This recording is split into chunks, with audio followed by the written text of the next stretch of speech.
Very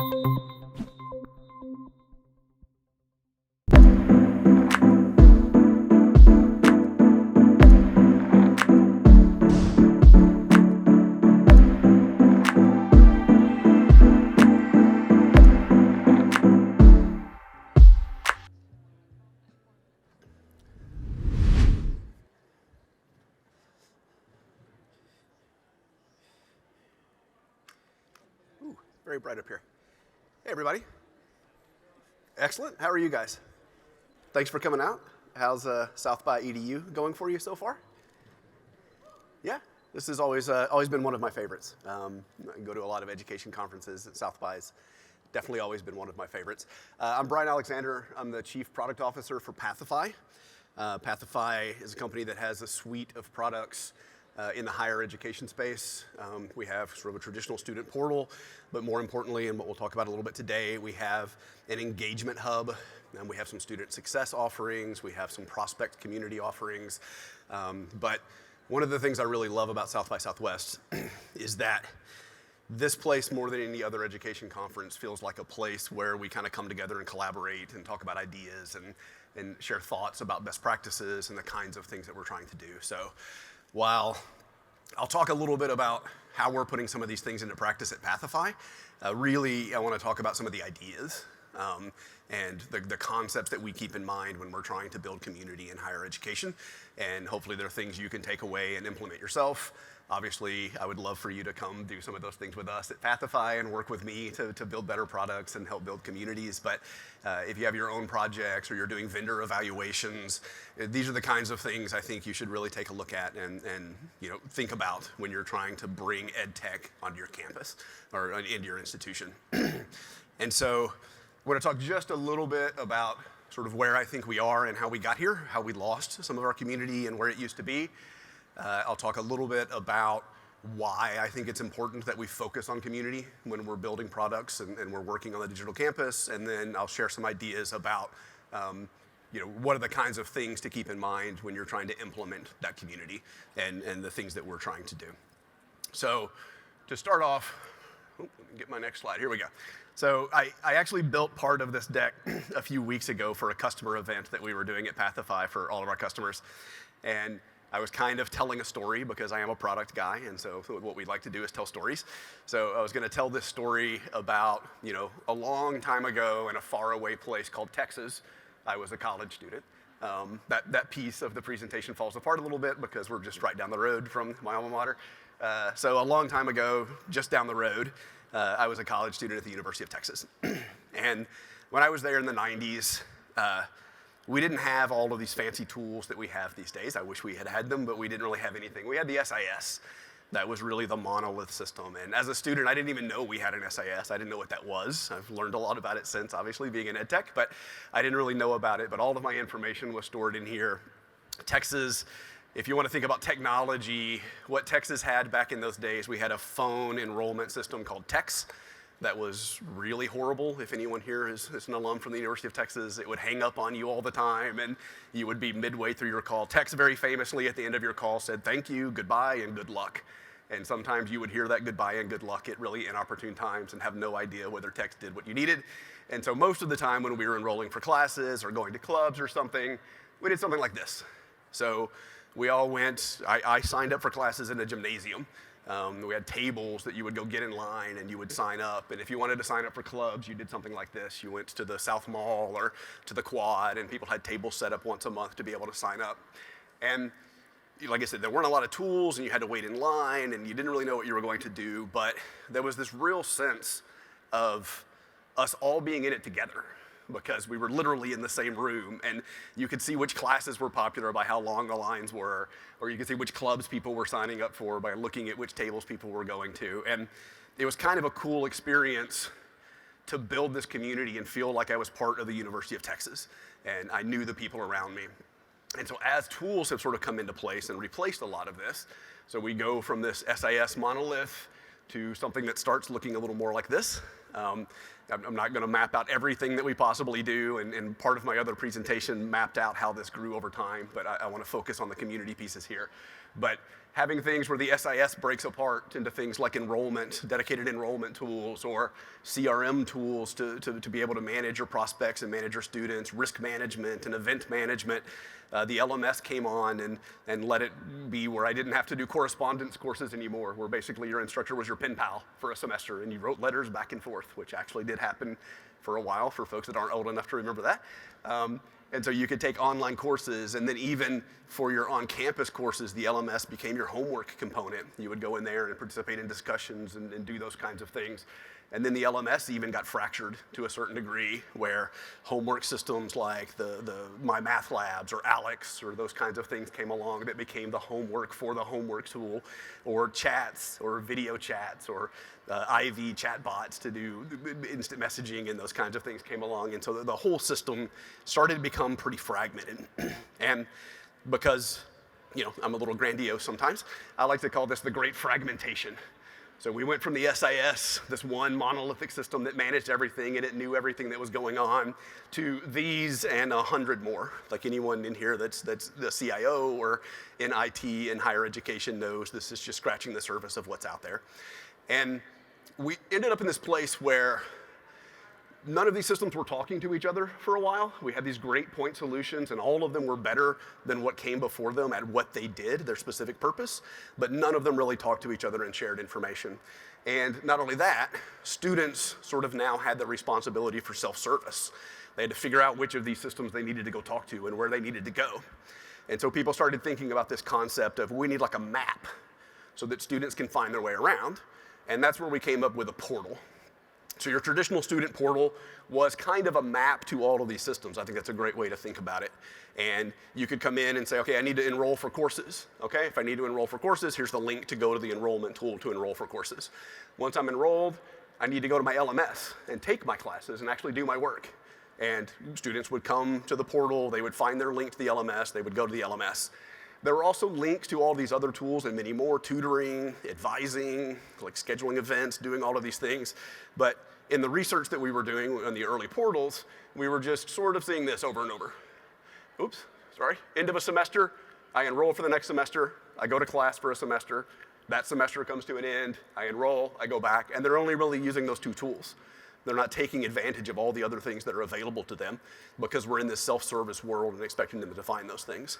And so to sort of drive this map analogy a little further and labor it more, what I started realizing when we were doing this work with the maps was that we were giving students a really good map that showed them all of the tools that were available to them, all of these amazing tools, but that map didn't have any waypoints. Like, students didn't know where they were supposed to go. And so a map without waypoints or without a destination doesn't do you a whole lot of good. You're not going to get a lot of benefit of having this beautiful map if you don't know where that map is supposed to guide you. And I always thought about it, I've been a lifelong video gamer, and so early video games that first came out with maps would do exactly this. They would give you this great world map and you could see everywhere you could go, but they wouldn't tell you where you were supposed to go and what you were supposed to do. And in the video game world, that's a lot of fun. You kind of discover and you talk to people and you figure out what you're supposed to do. But in your higher education experience, it's a little less fun to expect students to have to figure all this stuff out and where they're going to go and what they're going to do on their own. And so at Pathify, we started thinking about like what comes next after the portal. Like, where do we go? How do we get away from this link farm or this map with no waypoints on it? And so we just released a product that we're calling the Engagement Hub.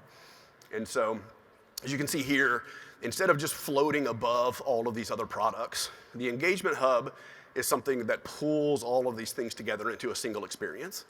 And so there's a lot of work that it does. We have a proprietary middleware that lets all of these systems talk to each other and takes data and feeds them into the Engagement Hub. But if you need to schedule an appointment with an advisor, instead of looking for a link to the tool where you schedule an appointment, that scheduling can happen in the Engagement Hub. It can happen in one place. If you want to join a social club, you can do that in one place. It brings all of those things together so that there's one place for all of this to happen. So the Engagement Hub, it serves a lot of purposes, and it does a lot of things, but what I want to talk about today, obviously, with the title of the session, is how it can help build community. once you have people there, how do you turn that into a community hub? And how does it become the new South Mall or the Quad or the Student Union so that people are interacting with each other and learning from each other? And when, a long time ago, when we were on this map and I had a map, I realized that where I got those waypoints and where I found out where I was supposed to go was from interactions I was having with other people. Whether it was other students, my peers, or advisors, or I had to go to the tower and go to the administration building, like those people were telling me where I needed to go, and then I could use the map to find where I wanted to go. But these days, we've gotten so much focused on self-service that we've started using technology, and specifically ed tech, to replace interactions instead of facilitating the right kinds of interactions. And so I think that works really great for the right kind of student. If you're a very self-service kind of person, you're a person like me who goes through the self-checkout at the grocery store every time you go shopping, then this self-service is really beneficial to you and it really does what you need it to. But I think if you go through the self-checkout enough, like I do, every once in a while you'll come up with an item that won't scan. And if that person's not standing there at the end of the self-checkout to kind of help you out, you've probably never felt more helpless than that moment when all of this self-service technology fails you and now you don't know where to go and what to do. And our students are ending up in this situation a lot. So this situation, the technology works great when it's working great and when it's doing everything it's supposed to do. But as soon as it fails, they need a community to fall back on. They need people to ask questions to, and that can be peers, it can be advisors, it can be staff, it can be teachers, it can be anybody, but they need that help so they don't get stuck. Like I said at the beginning, I want to talk a little bit about, that piece is how we got here and how we've lost some of these things, because we've built these cool tools and we've become so dependent upon them and felt like they can take care of the problem and you can solve these problems with tools. And this is probably not something I should be saying at an ed tech conference, but tools don't solve problems, right? Tools help you solve problems. If you have a process problem, a tool is not going to solve that process problem. If you have a community problem, a tool is not going to solve that community problem. It can be a really important asset in how you solve it, but there aren't magic bullets that are out there on the expo hall floor, including our product Pathify. Like, I love our product. I think we built a really amazing thing, but it's not a silver bullet that you drop in and it fixes everything because you've installed this piece of software. But a lot of things have been sold that way, and you've kind of been sold a bill of goods to somewhat to say, hey, these things are going to solve all your problems. And so we've come to rely on them and move away from community. So why do I think community is a really important thing that we have to focus on as we're looking at ed tech? So one of them is from recent research that I've worked on at a different career, but the feeling of community and interactions in the classroom and outside of the classroom is one of the best success predictors that we were able to find. I did a lot of work and we were doing machine learning and trying to let the machine deduce what are the best risk factors. And typically you think of performance or mastery of concepts or attendance or those kinds of things as being your real key indicators of risk. But our machine kept kicking back and saying to us that students that were engaging with each other or with the instructor or with systems, that those were the folks that were doing really well. And when you saw engagement failing, that was a predictor that a student was going to drop a class or drop out of the institution. And so I kept going down that rabbit hole, and we built these really beautiful models to show, each individual in the course was a circle, and we had all of the outreach. Every time they communicated with somebody, there was an arrow, and every time somebody communicated with them, there was an arrow back. And the more you communicated, the bigger your circle got, and the less you communicated, the smaller your circle got. And people who talked to each other got closer together in the visualization, and people who weren't being involved were getting pulled out from the graph, the center of the graph. And so we started animating those and watching over the course of a semester in a course what was happening.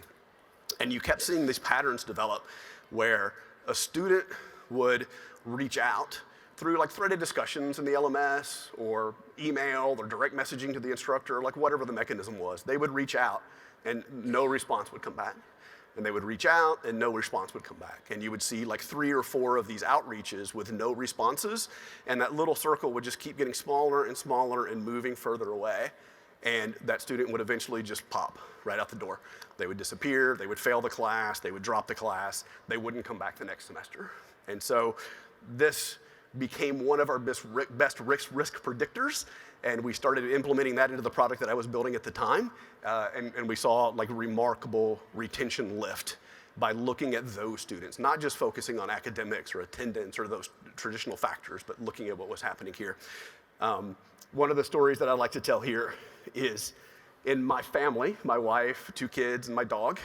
There's a cat, but we don't really talk about him. He's kind of a jerk. We have this thing we call man down in our house. And so I'm sure this happens in a lot of other families out there, but we call it out. There's always one of us is going through something. I'm stressed out because I'm about to give a presentation at a conference in front of a bunch of people. My wife's not feeling well. My kid's got something going on in school. And you're kind of suffering a little bit. And that person's the man down. And that person being the man down raises everybody else up. And everybody else sort of comes to their aid and feels better and is stronger and is more engaged and helps them get over that hump. Like, that's what community is. And then, the next week, maybe it's me that's down and my wife helps me out, or maybe it's one of my kids, and right now it's the dog because I'm not at home, so he's pouting and my wife is having to be the man up that helps my dog get through my trip to Texas.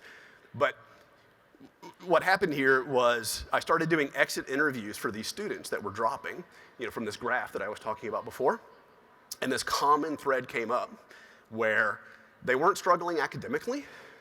They were attending their classes. They were doing the things that you expect them to do.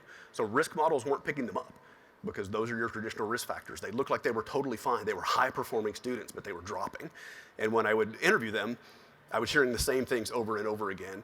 I was struggling, and I felt like I was alone. Like nobody was helping me. I didn't know who to reach out to. I didn't know where to go. I didn't know what to do. And so I dropped. And when I think about this man down analogy and the way this works in our family, I just knew that if that student had someone that could just help them get over that week, get them through a bad week, maybe 2 weeks, they could get over that hump and it would turn them around and it would keep them in that class. And that student would finish that class and maybe that student would graduate from that university, and like that 2 weeks of having community support would have fundamentally changed that student's life. And so again, we started targeting the way that we were doing that and how we were interacting with those students that were floating out, and these students that our model was telling us were going to drop, we were bringing them back by building community and by just having someone reach out to them and have a conversation. We'll talk a little bit more about the details of that here in a second. So an important part of that ties into what I was just saying is that you have to think about community from day one and building community at the beginning, because by the time that student needs that community, it's too late. Like you may have services, you may have counselors, you may have advisors, you may have TAs that will reach out, you may have all of these people that can help in different ways, but when the student's at a time of crisis, they're going to lean on the community, the support community they already know, the people they trust, the people that are aware of. And so if you haven't already built that community, it's too late. You're going to lose that student. Some students of a certain personality and a certain type will reach out and look for that assistance, but too many of them, they're only going to reach out to people they trust. And so if you haven't fostered that community before the time that they need it, it's too late to build it, and you're going to lose that student. Another thing why it's really important to get into this, when I talk about remote learning and digital learning, inevitably I hear someone talk about, well, COVID's ending. Like I'm standing up here talking to you without a mask on. I see lots of you out there aren't wearing masks right now. I think people think, oh, this is going to go away and we're going to go back to the way that it was. It's not going to go back to the way it was. Like student expectations have changed. What students expect as far as remote learning has changed. What students expect as far as these tools go have changed. And more importantly, I interview a lot of CIOs, and I would say 80% of them have told me that they have implemented projects during COVID that have been on their wish list for a decade. Like we've wanted to build this, we've wanted to bring this technology, and we've wanted to put this in, and COVID finally gave us the reason to get this work done, and we put it here. Like they want these systems in place, and I think the other 20% just didn't want to admit it. I think it's absolutely what people are doing, and so the pendulum's not going to swing all the way back. We're still going to be in the same kind of a world. It's going to get better and swing back that direction, but it's not going to go away. So community is always going to be more important.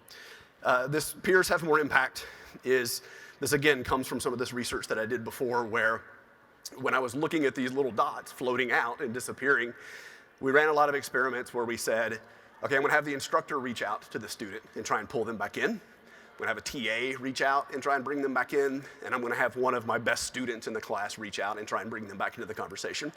It was almost double the success rate if a student did it.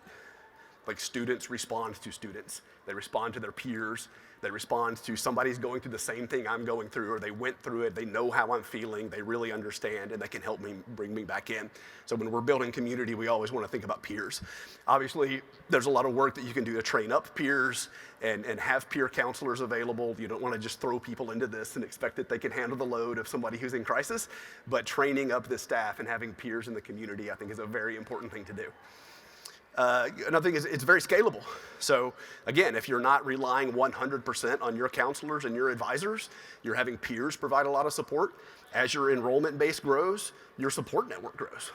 You don't have to continue to hire and scale and go the same way, because you get a lot of these services from assets that are available to you from your students that are on campus. And finally, this carries on to alumni and to other people. So a student that is getting that kind of assistance and they feel that sense of a community. And one thing I didn't mention in the beginning here was that if you think a lot about this student that's struggling and how that sense of community helps them, and the person that reaches out helps with their sense of community so they feel like they're more part of the school, and so they become a more engaged alumni later, it also has the exact same effect on the person that's doing the helping.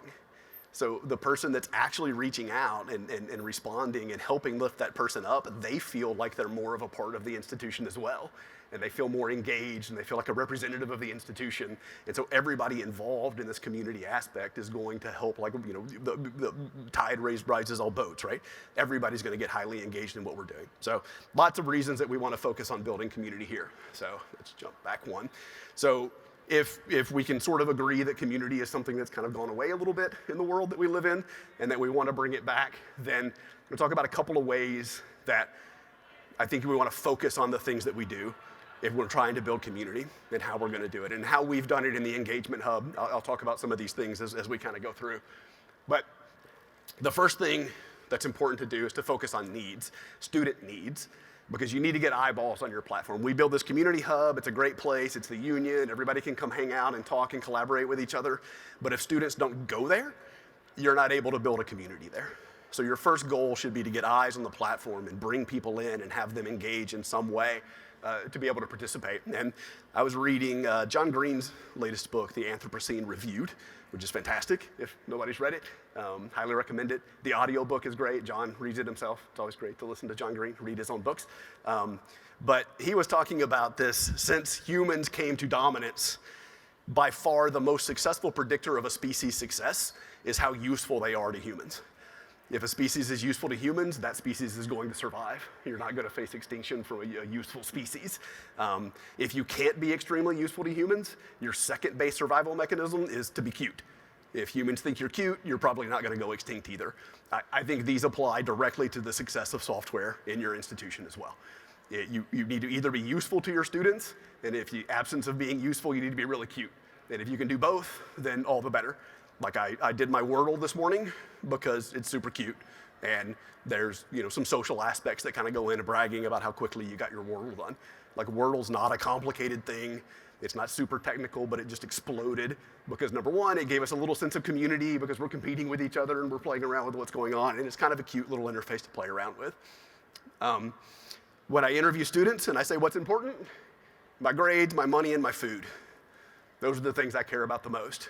And so, being able to see what are my upcoming assignments, what are the recent grades that I've gotten, what's my GPA, what classes do I need to take so that I graduate on time, some modeling to say, what do I need to get on my midterm if I want to keep a B in this class? Those things are critical. They have to be there, right?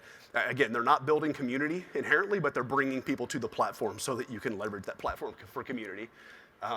If you look, obviously we have balances. I need my parents to throw some money on my card so I can buy some textbooks or get some food in the meal plan and do those kinds of things. Hugely successful product or addition that we've put in the product.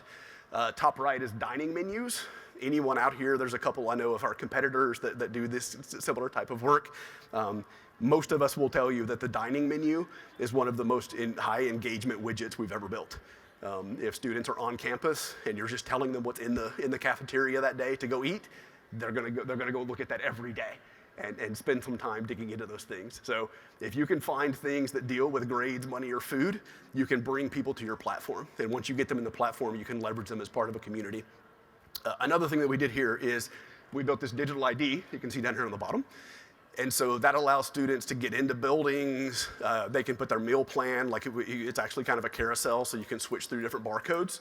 So if your library code can be on there, your meal plan can be on there, event tickets can be on there. So just on their phone, they have this one thing where they can use to access all of these services. And again, students will open this application and use it all the time, every day, if they're on campus, because their digital ID is there, and it's easier than carrying all these IDs around and scanning. We've also gotten feedback from customers that it's reducing bottlenecks at certain, like the cafeterias and in certain buildings, because students always have these things available and they're always able to use them. So the first thing to do is focus on the needs of the students. Sometimes people think about, I need to build these 50 things. I want to build all these cool new whiz-bang features. My position is always like, build the core things right. Like, do the things the students really care about, and then you can expand beyond that. But there's no reason to build more if you don't do these things really well. Another one that ties into that a lot is, if you want to bring people back to the platform, you need to think about the novelty of the content. So there was a book a few years back called Hooked, which I think is a great book. This is scary in a lot of ways, because it talks about how do you build products that people basically can become addicted to. Or how do people addict you with the products they build? And so it's ideology and psychology that you can use for evil or you can use it for good. But fundamentally what they teach you is that there's sort of three pieces to building this cycle of someone getting hooked. There's a trigger, something happens that makes you want to take an action. You take an action, and then when you take that action, you get rewarded for taking that action. And as long as that happens over and over again, you're going to be ingrained and you're going to want to use this product over and over again. So in a lot of our cases, the trigger is a notification. You get notified there's a new message, there's something new in this group that you're participating in, there's someone posted something new that you might want to see in a community that you're involved in. Your action is to go to the platform and look at it, and your reward is you're seeing something good. This is Facebook. Like, this is what Facebook does better than anyone else. Every time you open Facebook, you see something new. One of your friends is posting something. You see a memory from 10 years ago when you were on Facebook before. So you're getting this like endorphin release, basically, by going and looking at it. So if you have a platform that's your primary student platform, and the things you have there, like your current courses you're enrolled in, you get your transcript, do those kinds of things. Those things change once a semester. And so students aren't going to come back and engage in a platform that only has those things. Just because it has a link to good tools or it has stuff that they need, but they only need it once a semester, you're not getting that reward at the end of that cycle. So one of the primary ways to deliver that is UGC, which is user-generated content. So allowing your students to generate content in some way. If you look, and we'll talk about this more in a second, but up at the top left, that's one of our communities, one of our groups. That is a video game development club, and the site is run by students, the club is run by students. They can schedule events, they have discussions, they're all moderated, they can do what they want to do. But again, scalability by allowing students to participate and create these communities and put these things together is one of the things that you want to do. Starting early, so another one of the products that we're just releasing this month, actually, is our prospect portal. And so this is a way that even at the prospect level, prospects can come in, or prospective students can come in and join the community, and they can log into the same system that is your student portal. And using permissions, you can segment them away from your students, but you can take a certain group of students and say, okay, you're my prospect ambassadors. I'm going to give you access to talk to prospects. And so prospects can ask questions of current students. Again, back to peers have the most impact. So you can talk to current students. You can take alumni that are also on the platform and give them permission to interact with prospects and answer questions. And so those prospects, they already feel like they're part of the community from day one. And if those prospects are admitted into the platform, they bring that community with them. So other prospects that they talk to on the prospect portal are their connections when they become freshmen. And so someone who just went through the same problem, advisors that help them, alumni that help them, that community comes with them in those really core first couple of semesters. You've got a pre-built community because you started it when they were prospects to come in.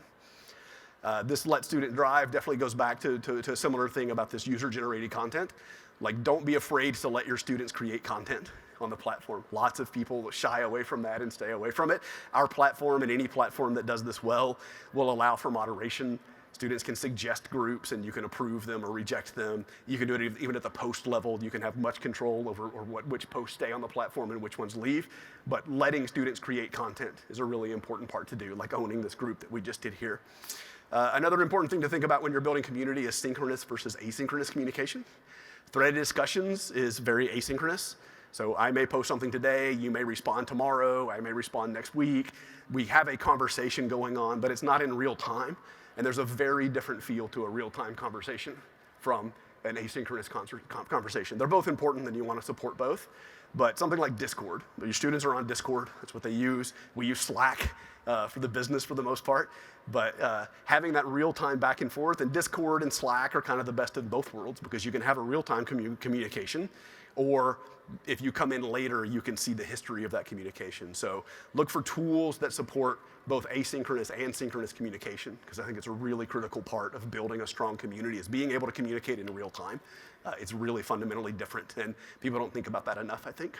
And the last piece that I want to talk about, because I see I'm hitting time here, is this idea of nudges. And so nudges are, we do all this work and we get people on the platform and we have these groups and we have these communities that people can get into, but students aren't typically going to do the work of digging in and finding those things. You need to give them some pushes to get them in. And so technology can help. So that ed tech can absolutely come in and say people like you or people in your community, or you can tell us what your likes are in your profile and I can recommend groups to you. Those things are very effective. But I think about Malcolm Gladwell here.